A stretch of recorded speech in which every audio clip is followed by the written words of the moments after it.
Hello! I recently ran a poll on my channel asking whether you prefer to cruise from your home country or whether you're happy to fly cruise. Over 50% of those responded said that they prefer to cruise from their home country.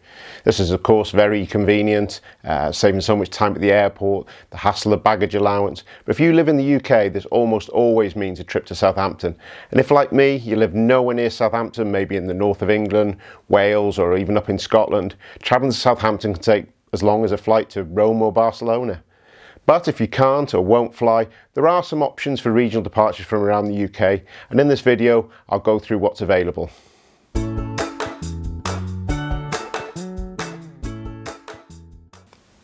Unfortunately, the first thing to get out of the way is that the biggest cruise brands servicing the UK market, P&O, Princess, Cunard, Royal Caribbean, MSC, none of these offer regional departures. They all have exclusive contracts with Southampton Cruise Port, so unfortunately I don't expect to see that changing anytime soon. But there are a couple of cruise lines which do offer sailings around the UK, and the same ones will crop up as we go through and look at individual ports, and I'll give you an idea of the destinations you can visit on these cruises. Also, if you hang on to the end of the video, I've got a few ideas for a few more left field suggestions which you may not have thought of. Liverpool. Liverpool is the home of the Cunard building on its historic waterfront, but unfortunately these days the only time you'll see a Cunard ship in Liverpool is when they stop off on a round Britain itinerary. Fred Olsen has been sailing successfully out of Liverpool for many years, and for 2023 Borealis has been doing a number of sailings from Liverpool, and that will be replaced by Bullet in 2024. Itineraries are quite varied, from short 5-day cruises up to Scotland and the Scottish Isles, 7-day cruises to Norway, but also some longer cruises to the Mediterranean and also some cruises even to Canada.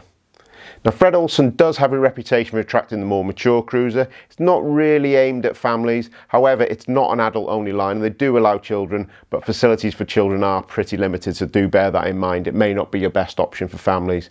But Borealis and Bullet carry less than 1,400 passengers, so it's that nice small ship experience which I know a lot of people love, and Fred does have a reputation for some of the best food at sea.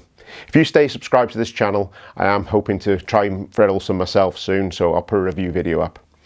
Now, Ambassador Cruise Line is one of the newest cruise lines in the world and was born following the demise of Cruise and Maritime Voyages, which also used to operate out of Liverpool.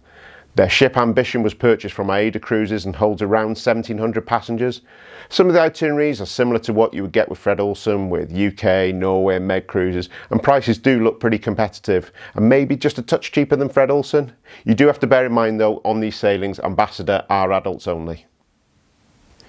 Newcastle offers the same two lines as Liverpool Fred Olsen, operating the much loved Balmoral, and Ambassador with similar itinerary to Liverpool. However, in addition to the itineraries from Liverpool, I did notice some really nice looking 5-day mini breaks to Antwerp and Amsterdam from Newcastle, one of which I really do quite fancy trying myself. Moving further north, I think Scotland, along with Northern Ireland, gets the roughest deal out the lot. Ambassador do run cruises on Ambition from Dundee and Edinburgh. However, most of these are going up to Norway and Scandinavia. So if you want a bit of sun on your back, then unfortunately, you're either going to have to fly cruise or head south to Southampton. There are also a couple of one-off sailings on Azamara and Viking in 2024. However, these are not round trips, so in the case of the Azamara cruise, you'll have to find a way of getting back from Dublin. Same can be said for Belfast, where again you have Ambassador operating Ambition. Now surely somebody can make a family cruise line work, leaving from Scotland or from Northern Ireland. I mean, Scotland has a population of 6 million and I'm sure it could support one. Heading back to the south coast, ignoring sailings from Portsmouth, because let's be honest, if you're in Portsmouth, you can get to Southampton. So other options on the south coast, from Falmouth and Cornwall, Ambassador offer a number of interesting itineraries, including Iberia, France, and of course trips around the British Isles as well. Dover is an interesting port and actually has more options, including luxury brands Seabourn, Saga, Fred Olsen, and even a number of small sailings of the US brand Carnival. Previously you also had Disney from Dover, but it now seems that they've moved to Southampton pretty much like everybody else. So I did say at the start of the video there are some other options. If you're based in the north of England and you can't or don't want to fly, hear me out on this one. Here's one of the options. You could take an overnight ferry from Hull to Amsterdam, which leaves about 8:30 in the evening, gets into Rotterdam 8:30 AM.